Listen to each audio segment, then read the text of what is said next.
فلما ذهبوا به وأجمعوا أن يجعلوه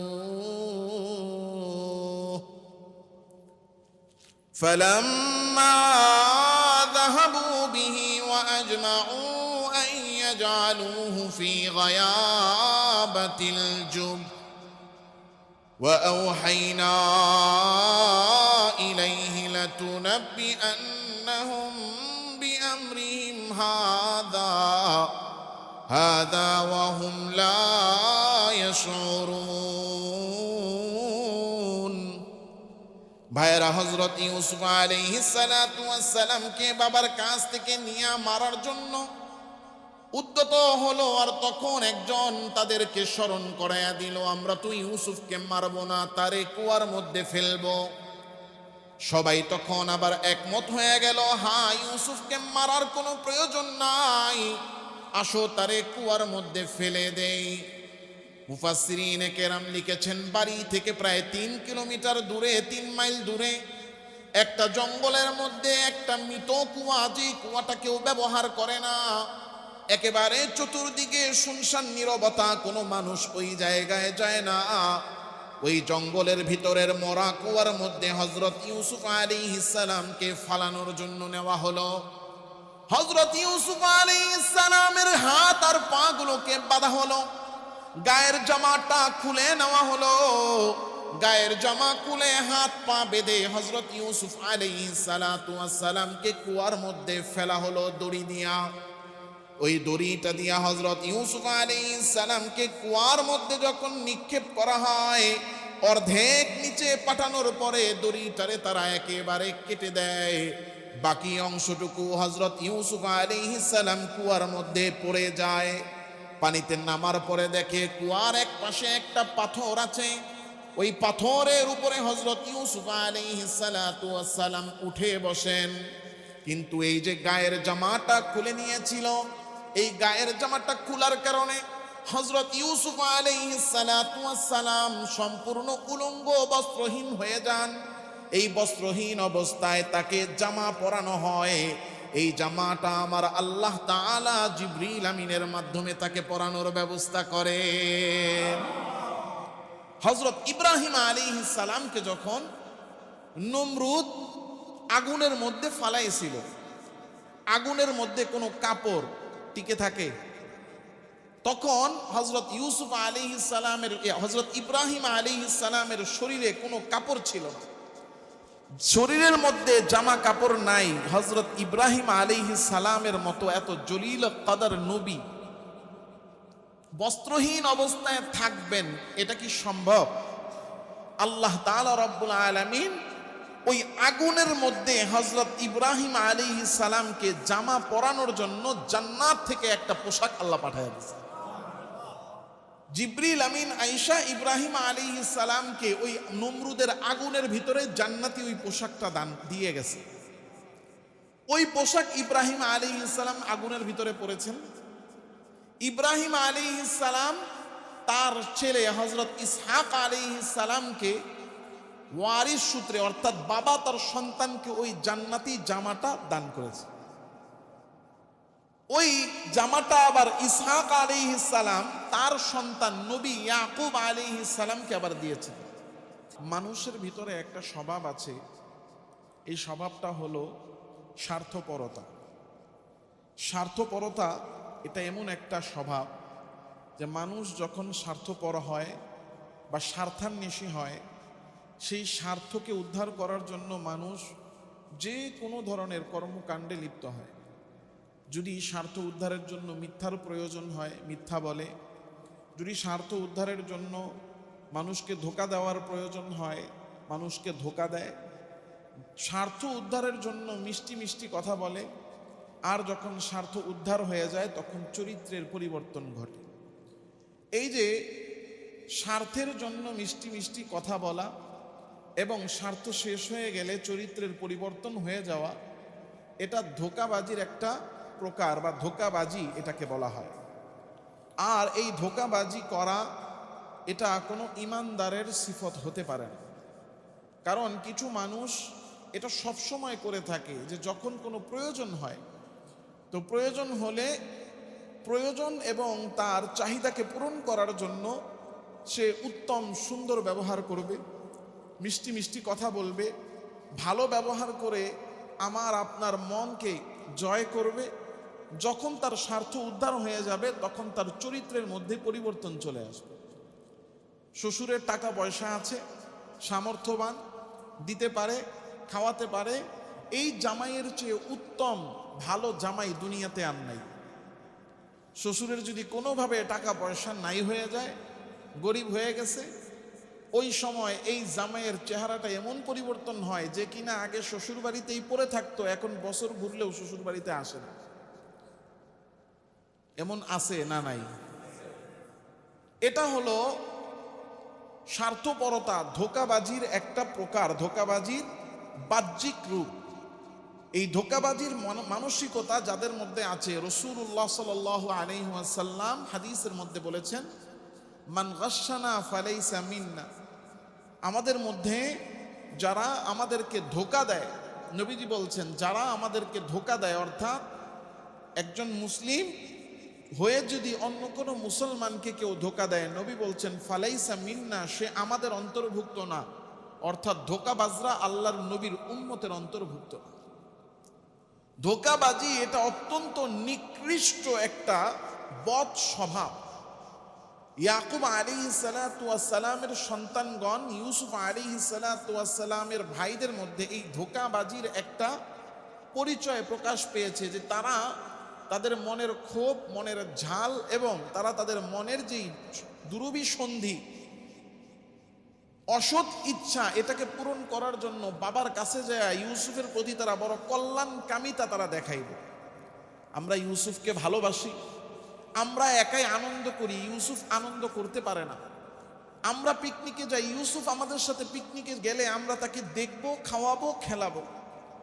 এই যে একটা বাহ্যিক রূপ প্রকাশ করে তারা ইয়াকুব আলাইহিস সালাতু ওয়াস সালামকে রাজি করায় ফেলছে, এবং ইয়াকুব আলাইহিস সালাম নিজের ভয়ের কথাও প্রকাশ করছে।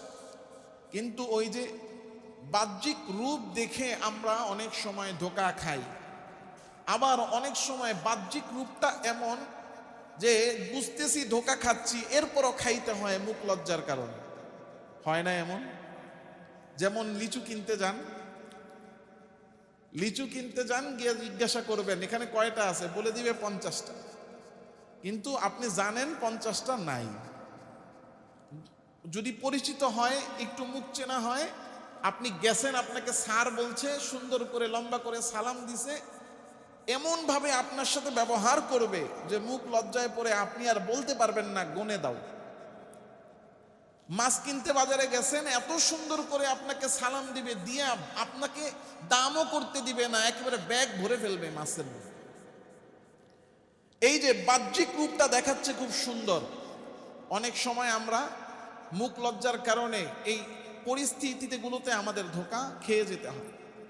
ইয়াকুব আলাইহিস সালাতু ওয়াস সালাম বুঝতেছেন যে আমার সন্তানের কোনো না কোনো ক্ষতি হতে পারে, ভয় তিনি পাচ্ছেন। কিন্তু ছেলেরা যখন বলছে ইয়া আবানা মালাকা লা তামান্না, আরে আমরা তো ইউসুফের ভাই, আপনারই সন্তান, এরপরও বিশ্বাস করছেন না। এই যে মিষ্টি কথা, এগুলো হলো মানুষকে, যেটাকে বলা হয় ইমোশনাল ব্ল্যাকমেইলিং, আবেগপ্রবণ করে মানুষকে আটকিয়ে ফেলা। হযরত ইয়াকুব আলাইহিস সালামকে এই আবেগ প্রবণতা দেখিয়ে তারা এক প্রকার বাধ্য করলো ইউসুফ আলাইহিস সালাতু ওয়াস সালামকে সাথে নিয়ে যাওয়ার জন্য।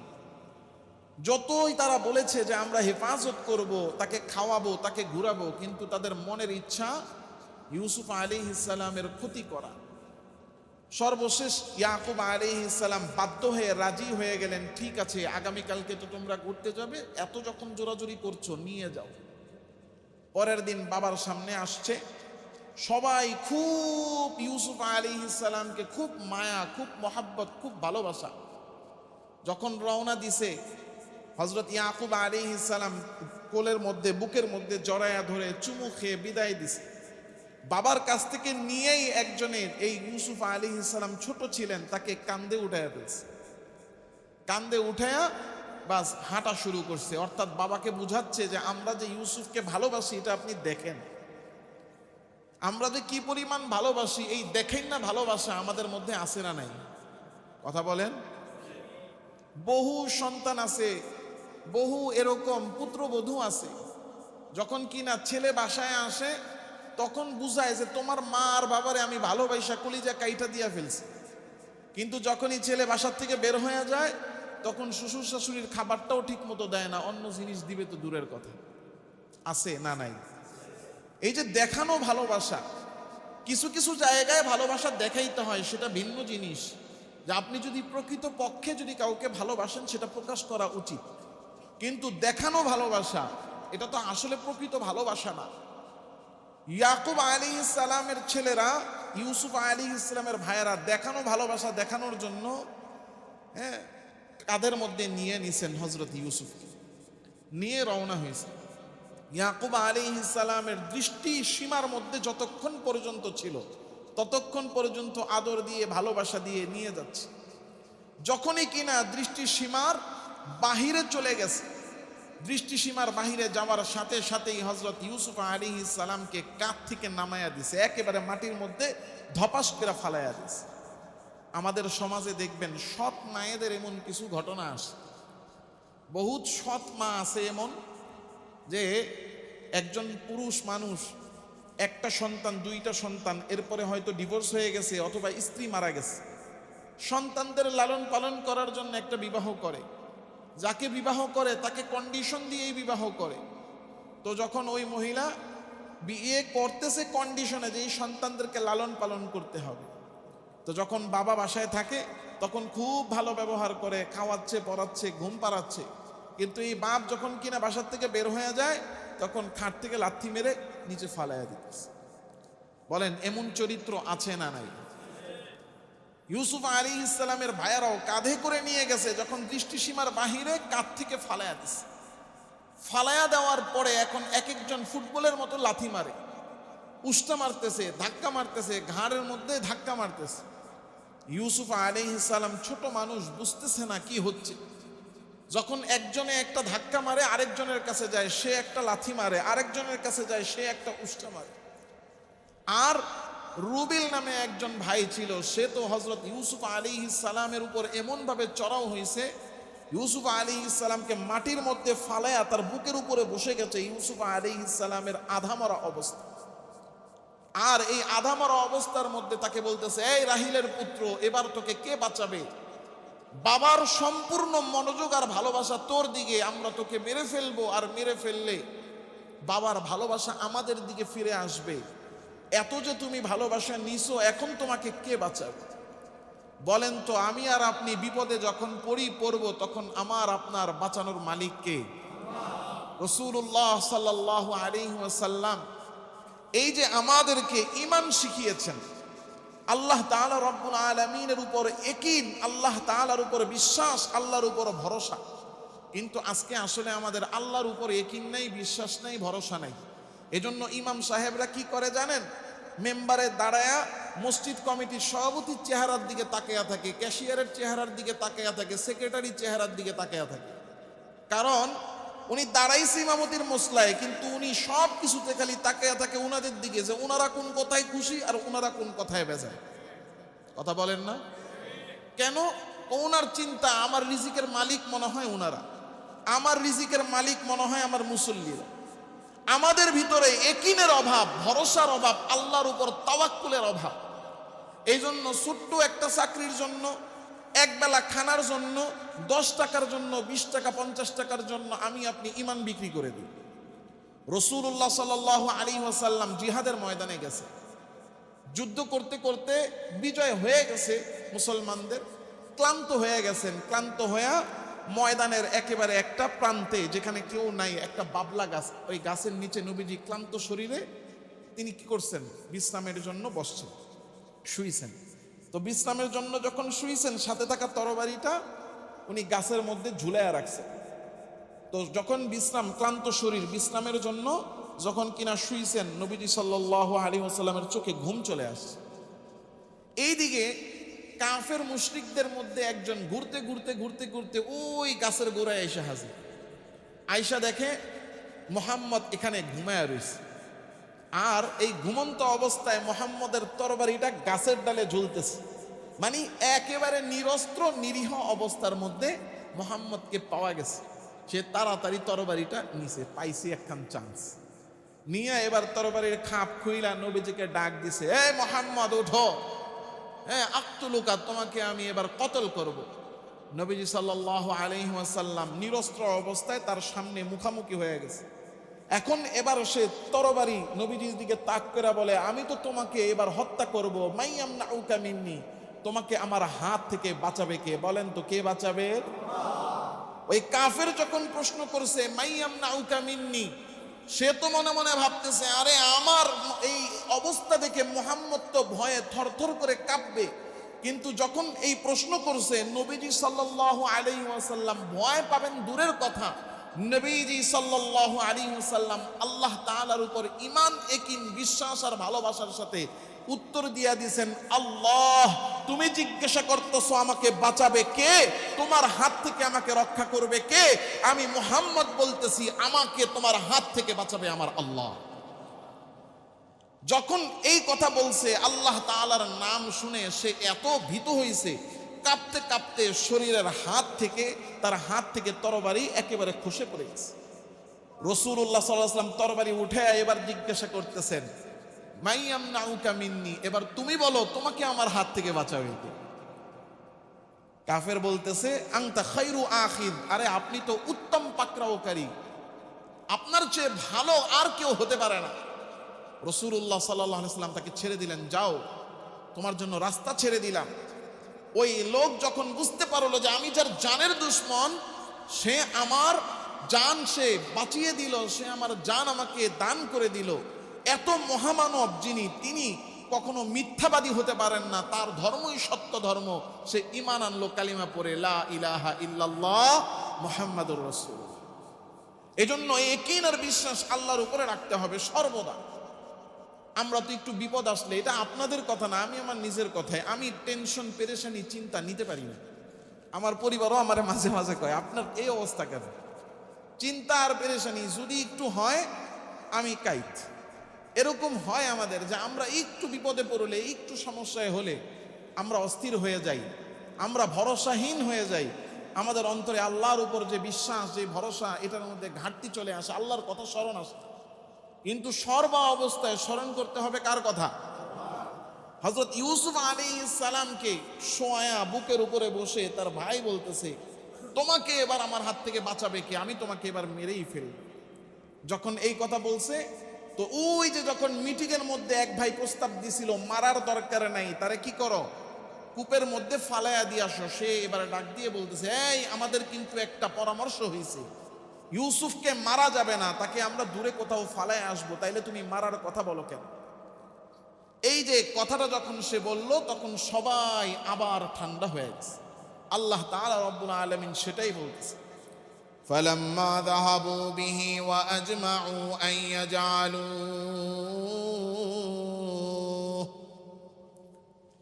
ফালাম্মা যাহাবু বিহি ওয়া আজমাউ يجعلوه في غيابة الجب وأوحينا إليه لتنبئنهم بأمرهم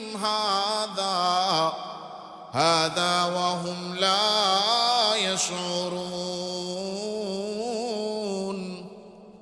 ভাইরা, হযরত ইউসুফ আলাইহিস সালাতু ওয়াস সালামকে বাবার কাছ থেকে নিয়ে মারার জন্য উদ্যত হলো, আর তখন একজন তাদেরকে স্মরণ করাইয়া দিল, আমরা তো ইউসুফকে মারবো না, তারে কুয়ার মধ্যে ফেলবো। সবাই তখন আবার একমত হয়ে গেল, হ্যাঁ, ইউসুফকে মারার কোনো প্রয়োজন নাই, আসো তারে কুয়ার মধ্যে ফেলে দেই। মুফাসসিরিনে কেরাম লিখেছেন, বাড়ি থেকে প্রায় 3 কিলোমিটার দূরে, 3 মাইল দূরে একটা জঙ্গলের মধ্যে একটা মৃত কুয়া, যে কুয়াটা কেউ ব্যবহার করে না, একেবারে চতুর্দিকে শুনশান নীরবতা, কোনো মানুষ ওই জায়গায় যায় না। ওই জঙ্গলের ভিতরের মরা কুয়ার মধ্যে হযরত ইউসুফ আলাইহিস সালামকে ফালানোর জন্য নেওয়া হলো। হযরত ইউসুফ আলাইহিস সালামের হাত আর পা গুলোকে বাঁধা হলো, গায়ের জামাটা খুলে নেওয়া হলো, গায়ের জামা খুলে হাত পা বেঁধে হযরত ইউসুফ আলাইহিস সালাতু ওয়াস সালামকে কুয়ার মধ্যে ফেলা হলো দড়ি দিয়া। ওই দড়িটা দিয়া হযরত ইউসুফ আলাইহিস সালামকে কুয়ার মধ্যে যখন নিক্ষেপ করা হয়, অর্ধেক নিচে পাঠানোর পরে দড়িটারে তারা একেবারে কেটে দেয়। বাকি অংশটুকু হযরত ইউসুফ আলাইহিস সালাম কুয়ার মধ্যে পড়ে যায়। পানিতে নামার পরে দেখে কুয়ার এক পাশে একটা পাথর আছে। ওই পাথরের উপরে হযরত ইউসুফ আলাইহিস সালাতু ওয়াস সালাম উঠে বসেন। কিন্তু এই যে গায়ের জামাটা খুলে নিয়েছিল, এই গায়ের জামাটা খোলার কারণে হযরত ইউসুফ আলাইহিস সালাতু ওয়াস সালাম সম্পূর্ণ উলঙ্গ বস্ত্রহীন হয়ে যান। এই বস্ত্রহীন অবস্থায় তাকে জামা পরানো হয়। এই জামাটা আমার আল্লাহ তাআলা জিবরিল আমিনের মাধ্যমে তাকে পরানোর ব্যবস্থা করেন। হযরত ইব্রাহিম আলাইহিস সালামকে যখন নমরুদ আগুনের মধ্যে ফালাইছিল, আগুনের মধ্যে কোনো কাপড় টিকে থাকে, তখন হযরত ইউসুফ আলাইহিস সালামের হযরত ইব্রাহিম আলাইহিস সালামের শরীরে কোনো কাপড় ছিল না, শরীরের মধ্যে জামা কাপড় নাই। হযরত ইব্রাহিম আলাইহিস সালামের মতো এত জলিল কদর নবী বস্ত্রহীন অবস্থায় থাকবেন, এটা কি সম্ভব? আল্লাহ তাআলা রব্বুল আলামিন ওই আগুনের মধ্যে হযরত ইব্রাহিম আলাইহিস সালামকে জামা পরানোর জন্য জান্নাত থেকে একটা পোশাক আল্লাহ পাঠিয়ে দিয়েছে। জিবরিল আমিন আয়েশা ইব্রাহিম আলাইহিস সালামকে ওই নমরুদের আগুনের ভিতরে জান্নাতি ওই পোশাকটা দান দিয়ে গেছে। ওই পোশাক ইব্রাহিম আলাইহিস সালাম আগুনের ভিতরে পরেছেন। ইব্রাহিম আলাইহিস সালাম তার ছেলে হযরত ইসহাক আলাইহিস সালামকে ওয়ারিস সূত্রে, অর্থাৎ বাবা তার সন্তানকে ওই জান্নাতি জামাটা দান করেছে। ওই জামাটা আবার ইসহাক আলাইহিস সালাম তার সন্তান নবী ইয়াকুব আলাইহিস সালামকে আবার দিয়েছেন।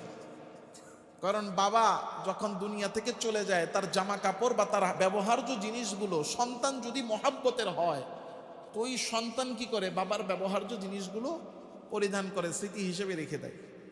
আমার আব্বার একটা চাদর আছে, শীতের চাদর। এই চাদরটা নিয়ে অন্যান্য জামা কাপড়, বাসায় তো আর কেউ জুব্বা লুঙ্গি তেমন একটা পরে না।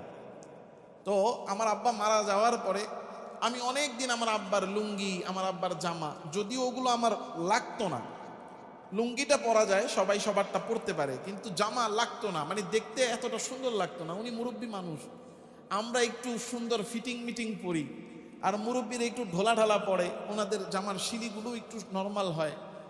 এরপরও আমি আমার বাবার জামা একটা আবেগ, ভালোবাসায় অনেক দিন পর্যন্ত আব্বার যতগুলো জামা ছিল সব জামা আমি পরে পরে শেষ করছি।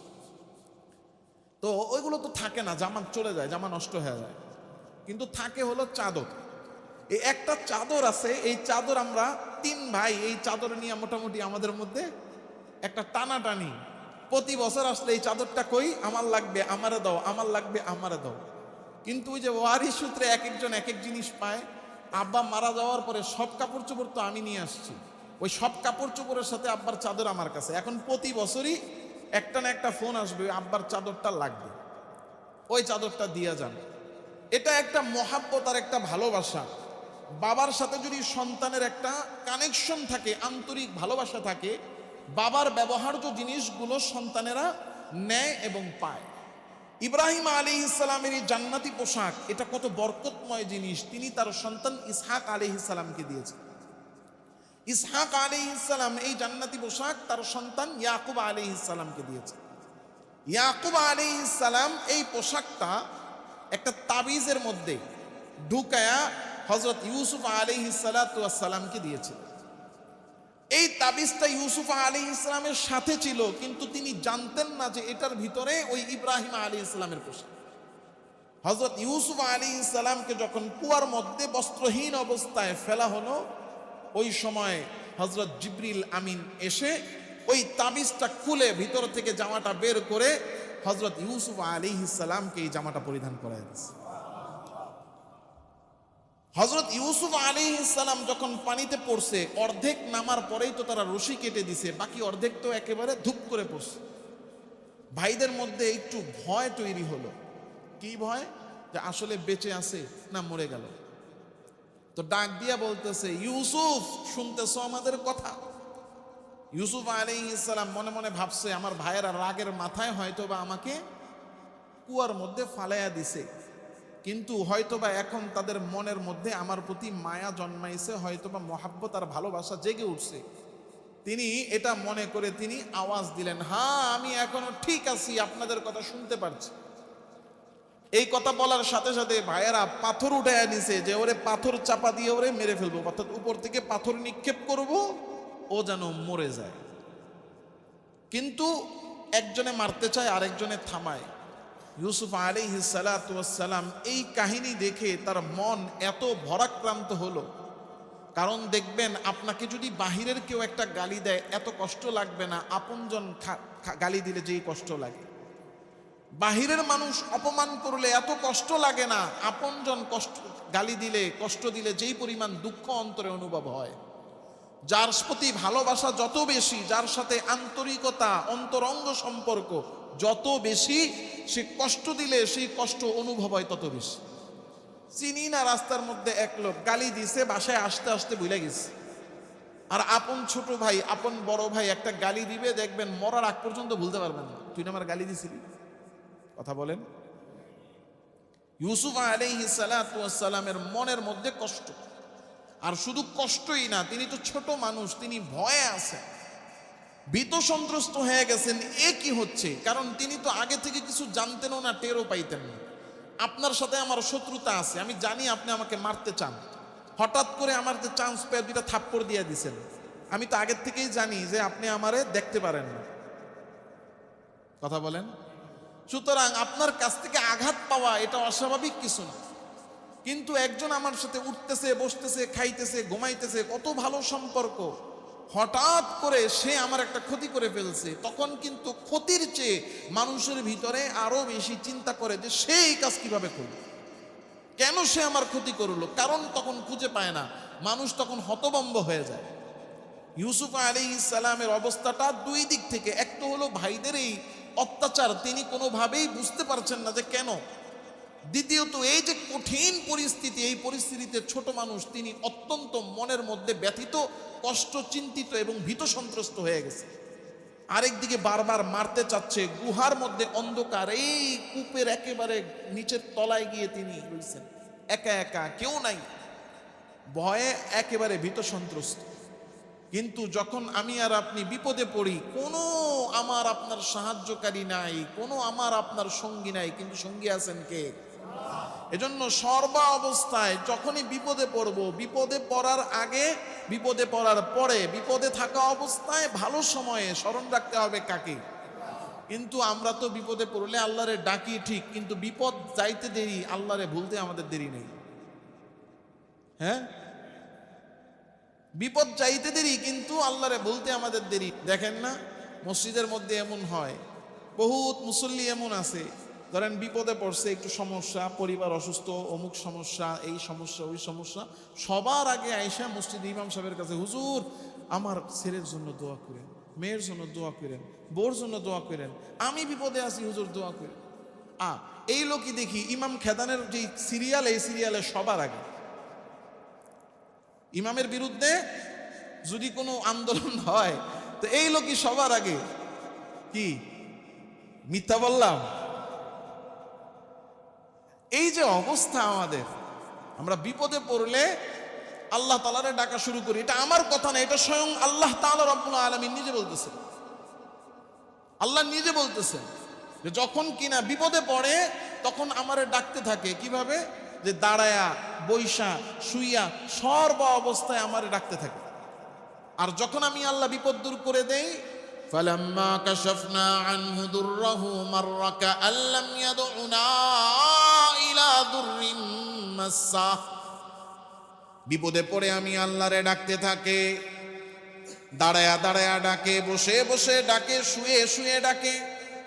আমি আল্লাহ যখন দয়া করে বিপদ থেকে উদ্ধার করে দেই, ফালাম্মা কাশাফনা আনহু দুররাহু, তার বিপদ দূর করে দেই, মাররা কাআল্লাম ইয়াদউনা, এমন ভাবে ঘুরে হাঁটা শুরু করে যে কোনোদিন বিপদেও পড়ে নাই, আমি আল্লাহরে ডাকেও নাই। কথা কয় না? আল্লাহরে এমন ভাবে ভুলে যে আল্লাহরে যে ডাকছে দেখলে বুঝাই যায় না যে সে বিপদে পড়ে আল্লাহরে ডাকছিল, এত অহংকারী হয়ে যায়। এই জন্য সর্বা অবস্থায় ডাকতে হবে কাকে? আর আমার আপনার অন্তরে তাহলে প্রশান্তিও দিয়ে দিবেন কে?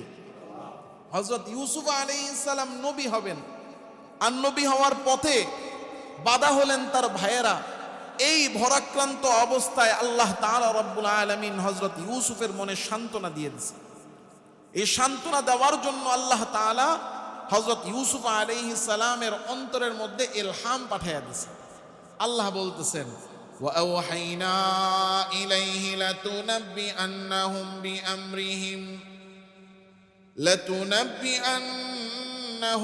بِأَمْرِهِمْ هَذَا وَهُمْ لَا يَشْعُرُونَ। মালিক বলতেছেন, ওই যে ভাইয়েরা যখন ইউসুফকে কুয়ার মধ্যে ফেলে দিল, মনে কষ্ট আবার ভয়, ওই ভয়ের সময় আমি আল্লাহ ইউসুফের উপর আমার ওহী নাজিল করলাম। এই ওহীটা আবার নবুয়তের ওহী ছিল না, এটা ছিল ইলহাম। এই ইলহামটা হলো অন্তরের মধ্যে প্রশান্তি লাভ হওয়া। যেমন হযরত মূসা আলাইহিস সালামের মা যখন কিনা দেখতে পারলেন যে ফিরাউনের বাহিনী ছোট্ট মূসার টের পেয়ে যাবে, ধরে ফেলবে, আল্লাহ তখন বললেন, অন্তরের মধ্যে ঢেলে দিলেন, তোমার সন্তানকে একটা কাঠের বাক্সের মধ্যে ঢুকে তুমি পানিতে ছেড়ে দাও। আল্লাহ তাআলা রব্বুল আলামিন বলতেছেন, ওয়া আওহা রাব্বুকা ইলা উম্মি মূসা আন আরদিহি ফাইদা খিফতি আলাইহি ফাআলকিহি ফিল ইয়াম ওয়ালা তাখাফি ওয়ালা তাহজানি। আল্লাহ তাআলা রব্বুল আলামিন হযরত মূসার মায়ের মধ্যে অন্তরের মধ্যে একটা ইলহাম পাঠাইলেন। অর্থাৎ দেখবেন আপনি অনেক সময় আমরা একটা কাজ করতে যাই, ভালো কাজ করতে গেছি, বিপদের শেষ নেই, কিন্তু অন্তরের মধ্যে শত বিপদের মধ্যেও অন্তরে একটা প্রশান্তি অনুভব হয়। কথা বলেন।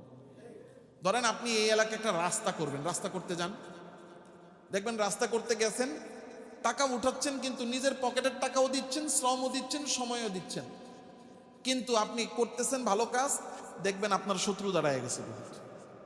হ্যাঁ, এলাকার কমিশনার, এলাকার কাউন্সিলর, এলাকার মেম্বার, এলাকার চেয়ারম্যান, তাদের মাথা গরম হয়ে যাবে। আমি এলাকার চেয়ারম্যান, আমি রাস্তা করি না, তুমি সাধারণ মানুষ, তোমার বাড়িও নাই, তুমি ভাড়াটিয়া, তুমি এসে রাস্তা করার জন্য উদ্যোগ নিতে। কথা বলেন না কেন? আবার আরেকজনের কাছে যাবেন, ভাই তুমি রাস্তা পাবা, কয় না আমি টাকা দিতাম না। এরকম 10 জনের চতুর্দিক থেকে আপনাকে নানান পেরেশানি, কিন্তু অন্তরের মধ্যে হঠাৎ করে এই পেরেশানির মধ্যেও হঠাৎ করে অন্তরে একটা প্রশান্তি অনুভব হবে, আরে আমি তো যা করতেছি ভালো করতেছি, আমার পিছনে যাওয়ার সুযোগ নেই। হয়নি এরকম? আল্লাহ তাআলা রব্বুল আলামিন তার নেককার বান্দাদেরকে মাঝে মাঝে আল্লাহর পক্ষ থেকে একটা প্রশান্তি দান করে। যে আপনি একটা কাজ করতেছেন, ভালো কাজ, দেখবেন আপনার মনের মধ্যেই প্রশান্তি হবে যে হ্যাঁ, যদিও মুসিবত আসছে, কিন্তু আমার কাজটা, এটা ভালো কাজ করতেছি, অবশ্যই এটার ফলাফল ভালো হবে ইনশাআল্লাহ। এমন হয়। তো নবীদের ইলহামের ধরন ভিন্ন ছিল, আল্লাহ তাআলার নেককার বান্দা ওনাদের ইলহামের ধরন ভিন্ন ছিল। কিন্তু আমাদেরটা তো আর প্রকাশ হবে না যে এটা ইলহাম, কিন্তু আমাদের এই প্রশান্তিটা ভালো কাজ করতে গেলে আসে, এটাও আল্লাহর একটা রহমত, আল্লাহর একটা দয়া। হযরত মূসা আলাইহিস সালামের মায়ের অন্তরে, যেহেতু তিনি নবী ছিলেন না, তার কাছে তার ওহী আসে নাই, তো আল্লাহ তাআলা তো বলতেছেন, ওয়া আওহা রাব্বুকা ইলা উম্মি মূসা, তোমাদের রব মূসার মায়ের কাছে ওহী পাঠাইছেন। মূলত ওহী পাঠান নাই, তার অন্তরের মধ্যে ইলহাম পাঠাইছেন যে আল্লাহ তাআলার হুকুম এটা বুঝাইয়া দিয়েছেন। তো ইউসুফ আলাইহিস সালামের অন্তরের মধ্যেও আল্লাহ ইলহাম পাঠাইছেন, কারণ তখনও তিনি নবী হন নাই, ওহী আসে নাই, নবুয়তের ওহী না। ইউসুফ আলাইহিস সালামকে আল্লাহ তাআলা বলছেন, ওয়া আওহাইনা ইলাইহি লাতুনাব্বিআন্নাহুম বিআমরিহিম হাদা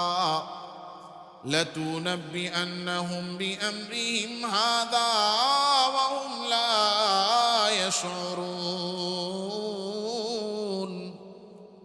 ও ইউসুফ, তুমি মন খারাপ করো না, মনের মধ্যে ভয়ও রাখো না, কারণ এই যে চতুর্দিকে তুমি মুসিবত আর বিপদ আর সমস্যা দেখতেছ, আমি আল্লাহ তাআলা রব্বুল আলামিন এই বিপদ থেকে তোমাকে উদ্ধার করব, এই ভয় থেকে আমি আল্লাহ তোমাকে মুক্তি দিব। আর তোমার ভাইয়েরা এই যে তোমার বিরুদ্ধে ষড়যন্ত্র করে, চক্রান্ত করে তোমাকে বাবার কাছ থেকে দূরে সরাইয়া দিল, আমি আল্লাহ তাআলা এমন এক পরিস্থিতি তৈরি করে দিব যে এমন একটা দিন আসবে তোমার ভাইয়েরা তোমার সামনে থাকবে, আর তোমার ভাইয়েরা তোমার সাথে যেই খারাপ আচরণ করেছে এই ব্যাপারে তুমি তাদেরকে বলতে থাকবে, ওয়া হুম লা ইয়াশউরুন, কিন্তু তারা টেরও পাবে না, বুঝতেও পারবে না যে তুমি ইউসুফ আর তোমার সাথেই তারা জুলুম করেছে। এমন পরিস্থিতি আসবে যে তোমার ভাইয়েরা তোমার সামনে হাজির হবে, তাদের কৃতকর্ম সম্পর্কে তুমি তাদেরকে বলতে থাকবে, তোমার পরিচয় টের পাবে না, তুমি যে তাদের ভাই নবী হয়ে গেছো এটাও তারা টের পাবে না। এই জন্য মানুষের সাথে খারাপ আচরণ করার আগে আমাদের চিন্তা করা দরকার। ওই যে বাংলায় বলে যে পৃথিবীটা গোল, ঘুরে ঘুরে আপনাকে আজকে আপনি যেখানে আছেন সেখান থেকে সামনে যে আছে তার জায়গায় ঘুরে আপনাকে দাঁড়ানো লাগতে পারে। এজন্য মানুষের উপর কখনো জুলুম করতে নাই, কারণ জুলুমের শাস্তি দুই প্রকার। একটা হলো কেউ যদি কারোর প্রতি জুলুম করে, যেই পরিমাণ জুলুম করে আল্লাহ ওই পরিমাণ জুলুম তাকে দুনিয়াতে ভোগ করায়া দেয়, এটা প্রথম শাস্তি। আর যদি এই পরিমাণ জুলুম সে দুনিয়াতে ভোগ না করে তাহলে বুঝতে হবে আখিরাতের শাস্তির পরিমাণ অনেক বৃদ্ধি পেয়ে যাবে। কারণ আমরা অনেক জালেমকে দেখি যে সে জুলুম করতেছে জুলুম করতেছে জুলুম করতেছে, এরে ধরতেছে এরে মারতেছে, একজনেরও বাদ রাখে না, আছে না এমন? কিন্তু আমরা দেখি আরে সে তো দিব্যি আরামে ঘুরতেছে, সে যে বসছে চেয়ারের মধ্যে সেই চেয়ার থেকে আর নামতেছে না, সে চেয়ার ছাড়তেছে না, এখানে বৈশা খালি আমার উপর জুলুমই করতেছে। চেয়ারম্যান হয়েছে তো হয়েছে, চেয়ারম্যানের চেয়ার থেকে নামেই না, এলাকার মানুষরা চুইসা খাইতেছে, এত জুলুম করতেছে, এরপরও নামতেছে না, কোনোভাবেই তার এই চেয়ার থেকে চেয়ারম্যানই সে ছাড়তেছে না। অনেক সময় আমরা এরকম দেখি। এই দেখাটা আমাদের কাছে কষ্টকর লাগলেও আল্লাহ তাআলা রব্বুল আলামিন তার জিল্লতি, আল্লাহ তাআলা রব্বুল আলামিন তার শেষ পরিণতি মারাত্মক করবেন, এই জন্য তারে ছাড় দিয়ে রাখছে।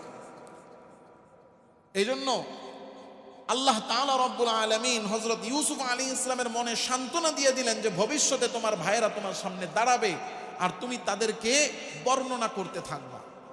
এই জন্য কোনো মানুষকে দুর্বল পেয়ে কোনো মানুষকে কখনোই খারাপ আচরণ করা উচিত না। কারণ আজকে আপনি যাকে ছোট মনে করে খারাপ আচরণ করতেছেন, এমন একটা দিন আসবে যে সে আপনার হয়তো উপরে উঠে যাবে, আপনি তার সামনে ছোট হয়ে আপনাকে দাঁড়াতে হবে। এজন্য নিজেদেরকে বিনয়ী করা, উত্তম আখলাক উত্তম চরিত্রের অধিকারী করার চেষ্টা করা। কিন্তু আমাদের ওই যে বলছিলাম যে আমাদের একটা বদ অভ্যাস হলো আমরা শক্তের ভক্ত, নরমের জন্য জম হয়ে যাই। কাউরে নরম পাইলে জাঁপতে জাঁপতে জাঁপতে জাঁপতে একেবারে কি করি, মাটির তলায় নিয়ে যাই। আর শক্ত পাইলে তারে সালাম দিতে দিতে দিতে দিতে মানে একেবারে এমন অবস্থা করি হাত আর কপাল থেকে নামে না। এটা কখনোই উচিত না। মানুষের সাথে উত্তম ব্যবহার করা, মানুষকে কখনো ক্ষতি না করা। আপনি ক্ষতি করবেন ভাবতেছেন আমি ক্ষতি করে একটা থাপ্পড় মেরে চলে গেছি, আল্লাহ তাআলা অন্য দিক দিয়ে আপনাকে 10টা থাপ্পড় খাওয়াইয়া দিবেন, আপনি টেরও পাবেন। এই জন্য মানুষের প্রতি জুলুম না করা, খারাপ আচরণ না করা। হযরত ইউসুফ আলাইহিস সালামের ভাইয়েরা হযরত ইউসুফ আলাইহিস সালামকে কুয়ার মধ্যে ফেললেন। একটা না একাধিক গুনাহ তারা করেছে। ছোট্ট ইউসুফ তার উপর জুলুম করেছে, আত্মীয়তা, তার ভাইয়ের সম্পর্ক ভাইয়ের সাথে নষ্ট করেছে, বাবার সাথে আমানত ওয়াদা নষ্ট করেছে। এরকম নানা ধরনের গুনাহ তারা করে হযরত ইউসুফেরকে এই কুয়ার মধ্যে ফেলে তারা এবার অপেক্ষা করতেছে। কারণ আনছে আইনা তো তাদের আর কোনো কাজ নাই, একটাই কাজ, ইউসুফরে ফালাও তাড়াতাড়ি। ফালায়া সারাদিন তারা অপেক্ষা করে যখন কিনা রাত্র হয়েছে, চতুর্দিকে অন্ধকার, এবার তারা বাড়ির দিকে যাবে। কারণ বাড়িতে তো যাইতে হবে। ইউসুফ আলাইহিস সালামকে বাড়ি থেকে নিয়ে আসছে, ইউসুফকে কুয়ায় ফালাইছে, তাদের উদ্দেশ্য বাবার কাছ থেকে দূরে সরানো। এবার বাড়িতে তো যাইতে হবে, রাতের বেলায় এবার বাড়িতে রওনা হয়েছে। আর রওনা হওয়ার সময় যদি স্বাভাবিকভাবে আনন্দ ফুর্তির সাথে যায় তাহলে তো বাবা দেখেই বুঝে ফেলবে আকামটা তোরাই করছিস। এই জন্য যাওয়ার আগেই ভান ধরা শুরু করছে। যাওয়ার আগেই কি করা শুরু করছে? ভান ধরা শুরু করছে। একেবারে বাড়ির মেন গেটের বাইরে থেকে কানতে কানতে চোখ লাল করে ফেলাইছে, আর ওই লোক ডলতে ডলতে 12টা বাজায় ফেলাইছে। এরকম ভং ধরইন না আমাদের সমাজে আছে না নাই? কিছু আছে দেখবেন ভিতরে শয়তানি ভরা, উপর দিয়ে এসে ঢং ধরে। কয়দিন আগে একজনের টিকটকার হয়েছে, আগে ছিল বক্তা। যাদের হাতে ফেসবুক আছে সবাই কম বেশি দেখছেন যে এক বক্তা ছিল, সেই বক্তা চুল একেবারে লাল হলুদ কইরা টিকটকার হয়ে গেছে। আইসা বলতেছে আমি নায়ক হব। কি হবে? হাফেজ আলেম, মসজিদে ইমামতিও করত, বিভিন্ন মাহফিলে বয়ানও করত। সেখান থেকে সে কি হয়ে গেছে? টিকটকার হয়ে গেছে। এই চুল কাইটা এদিক দিয়ে মোরগ কাটিং দিছে, দিয়া একেবারে চুল নাই, বাকি অর্ধেকের মধ্যে কি করছে? কাকাতুয়ার মতো কালার কইরা চুল টিয়া কালার বানায়া এখন সে কি মিডিয়ার সামনে আইসা বলতেছে আমি কি হয়ে যাব? সিনেমার নায়ক হব। এখন সিনেমার নায়ক হবে, মূলত আসলে সিনেমার নায়ক হবে না, তার উদ্দেশ্য হইল এই যে এই সমস্ত পাগলামি সাগলামি করে একটু ভাইরাল হওয়া। যখন কিনা ভাইরাল হয়ে গেছে, এখন চুল কাইটা আইসা কান্নাকাটি শুরু করছে। ধরা খেয়ে গেছে যে উদ্দেশ্য হইল কি? ভাইরাল হওয়া, সবাই চিনবে, এরপরে সে আবার তওবা ইস্তেগফার করে আবার ফেরত আসবে। আসার পরে সে সবাই তখন চিনবে, সবাই তখন তাকে মাহফিলে দাওয়াত দিবে। এখন যখন কিনা এটা প্রকাশ হয়ে গেছে, এখন কি করবে? এখন বুদ্ধি বের করছে। বাংলাদেশের বিভিন্ন জায়গার ভালো ভালো বড় বড় আলেম ওলামা যারা আছে, ওনাদের কাছে যেয়া যেয়া বলতেছে আমি আসলে ভুল করছি, আমার ভুল হয়ে গেছে, আমার ভুল হয়ে গেছে, শয়তানের ধোকায় পড়ে করে ফেলছি। এখন একজন বড় আলেম যদি শুধু মুখ দিয়ে বলে ফেলে যে আসলে বেচারা ভুল করছিল, এখন সে আসলেই প্রকৃতপক্ষে সে তওবা করছে, তখনই তো মানুষের কাছে তার গ্রহণযোগ্যতা চলে আসবে। বুঝেন নাই? সে একজন আলেম, সে একজন বক্তা, চুল কাইটা ভং দইরা নায়ক হওয়ার জন্য এই যে পাগলামি সাগলামি করলো, মানুষের কি তার প্রতি ভালোবাসা আসছে না ঘৃণা আসছে? ঘৃণা আসছে। এখন একটা মানুষের ভুল হতেই পারে, সে মূলত চাচ্ছে সিম্প্যাথি অর্জন করার জন্য। এখন যখন কিনা এই যে তার উদ্দেশ্য ছিল ভাইরাল হওয়া, এটা যখন প্রকাশ হয়ে গেছে, এখন ফিরে আসলেই তো আর হবে না শুধু, এখন কি করতে হবে? সার্টিফিকেট নিতে হবে যে আমি আসলেই ভালো হয়ে গেছি। এটার জন্য এখন এর কাছে যায়, ওর কাছে যায়, বড় বড় আলেমদের দরজায় দরজায় যেয়া যেয়া ঘুরতেছে, খালি উনারা যেন বলে যে ও আগে খারাপ ছিল এখন ভালো হয়ে গেছে। তো যখন কিনা বলবে খারাপ হয়েছিল শয়তানের ধোকায় পড়া ভালো হয়ে গেছে, তখনই তো সাধারণ মানুষের মন নরম হয়ে যাবে, হ্যাঁ, যে আসলে বেচারা ভুল করছে। আমাদের দেশটার মধ্যে তো হুজুগ, এই যে হুজুগে বাঙালি বলে, আমরা যখন যেদিকে হাওয়া উঠে ওই দিকে দৌড় দেই, চিন্তাও করি না, ফিকিরও করি না, একটু ভাবিও না যে আসলে আমি কোন দিকে যাচ্ছি, কি করতেছি। এই জন্য আমাদের দেশে দেখবেন যার যত পাগলামি আর ছাগলামি বেশি, সে এই দেশে পরিচিতি পায় তত বেশি, তার ডিমান্ড তত বেশি। আপনি সব অঙ্গনে দেখেন, শুধু হুজুরদের অঙ্গনে না, আপনি অন্য যে অঙ্গন আছে সেখানে গিয়া দেখেন যে ডিগবাজি মারতেছে সে ভাইরাল, বাস এখন তার ডিমান্ড বেড়ে গেছে। এই দেশের মানুষের যে চিন্তা চেতনা যে আমরা আসল সত্য ভালো এটাকে আমরা খুঁজে বের করতে পারি না, যে যত আমাদের সামনে ঢং করে আর সংসাদে আমরা তারে তত বেশি উঠাইতে একবার আসমানে উঠাইয়া ফেলাই। এজন্য দেখেন না, যারা পড়ালেখা করে শিক্ষিত হচ্ছে তারা চাকরি পাচ্ছে না, চাকরি পাইলেও সংসার চালাইতে পারতেছে না, আর পড়াও নাই লেখাও নাই, খালি কি করে হোটেলে গিয়ে খাইতেছে, ভিডিও করে ব্লগ করে ছাড়তেছে, বউ নিয়ে ঘুরতেছে, এই বউ নিয়ে ভিডিও করে ভিডিও ছাড়তেছে, তারা এখন লক্ষ লক্ষ কোটি কোটি টাকার মালিক হয়ে গেছে। কথা বলেন। যুব সমাজ দৌড়াইতেছে। দেখলাম ফেনীতে একটা রেস্টুরেন্ট উদ্বোধন হবে, একজন গেছে যে ব্লগিং করে, হুন্ডা মুন্ডা চালায়, তার জন্য কি হয়েছে, পুরা রাস্তা ব্লক হয়ে গেছে। কি ছেলেরা অমুক ব্লগার আসছে, এজন্য পুরো যুব সমাজ আইসা এখানে ভিড় জমাইছে। চিন্তা করে দেখেন আমাদের ব্রেন কি পরিমাণ ওয়াশ হয়েছে। আমার জীবনের লক্ষ্য কি? তুমি যাকে দেখতে আসছো তার অর্জনটা কি, তার যোগ্যতাটা কি, সে কি এমন দিয়েছে জাতিকে যে তাকে দেখার জন্য তুমি তোমার সময়, অর্থ, তুমি তোমার এত মূল্যবান জীবনের একটা অংশকে তুমি তার জন্য ব্যয় করতেছো। খেলার পিছনে তাকায়া দেখেন, সিনেমার দিকে তাকায়া দেখেন, যে খেলতেছে, ধরেন ক্রিকেট খেলা, ফুটবল খেলা, 11 জন মাঠের মধ্যে কি করতেছে, তাদের কাজটা কি? একটা বল নিয়ে এইদিকে 11 এইদিকে 11, 22 জন দৌড়াইতেছে শুধু।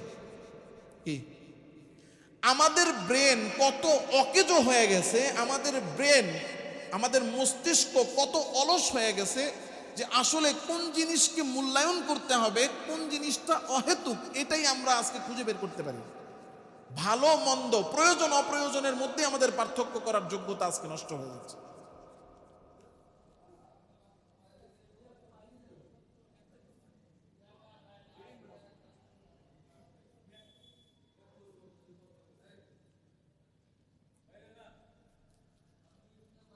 আল্লাহ। এজন্য আমাদেরকে সতর্ক হতে হবে, আমাদেরকে সচেতন হতে হবে। তো যেটা বলতেছিলাম, আল্লাহ তাআলা রব্বুল আলামিন এই যে তার ভাইয়েরা রাতের বেলা বাবার কাছে যাবে কান্না করতে করতে, ভং করতে করতে, আল্লাহ তাআলা এটাও বলতেছে, বাড়ির বাইরে থেকে কান্না শুরু করে দিচ্ছে। ওয়াজাউ আবাহুম ইশাআন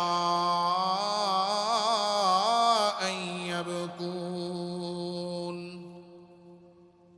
বাড়ির বাইরে থেকে কান্না করে করে বাড়ির দিকে ঢোকা শুরু করেছে রাতের বেলা। হযরত ইয়াকুব আলাইহিস সালাতু ওয়াস সালাম বাড়ির ভিতর থেকে কান্নার আওয়াজ শুনে অবাক হয়ে গেছেন। তিনি তো একেবারে হতভম্ব হয়ে গেছেন, কি হলো? তাড়াতাড়ি করে বাড়ির থেকে বের হয়ে চিন্তিত হয়ে বলে, তোমরা কান্নাকাটি কেন করতেছ? আমাদের বকরিগুলো কোনো ক্ষতি হয়েছে কিনা? বলে, না না না, আমাদের বকরিগুলো কোনো ক্ষতি হয় নাই আব্বা। বলে, তাইলে কেন কান্না করো? আর তোমরা এখানে তোমাদের সাথে ইউসুফকে নিয়ে গেলা, ইউসুফ কোথায়? ইউসুফকে দেখি না কেন? একা একা আসছো, ইউসুফ কোথায়? ইউসুফকে কোথায় রেখে আসছো? ডাক দিয়া বলতেছে, ইয়া আবানা ইন্না যাহাবনা নাস্তাবিকু ওয়া তারাকনা ইউসুফা ইনদা মাতাইনা ফাআকালাহু الذئب وما أنت بمؤمن لنا ولو كنا صادقين।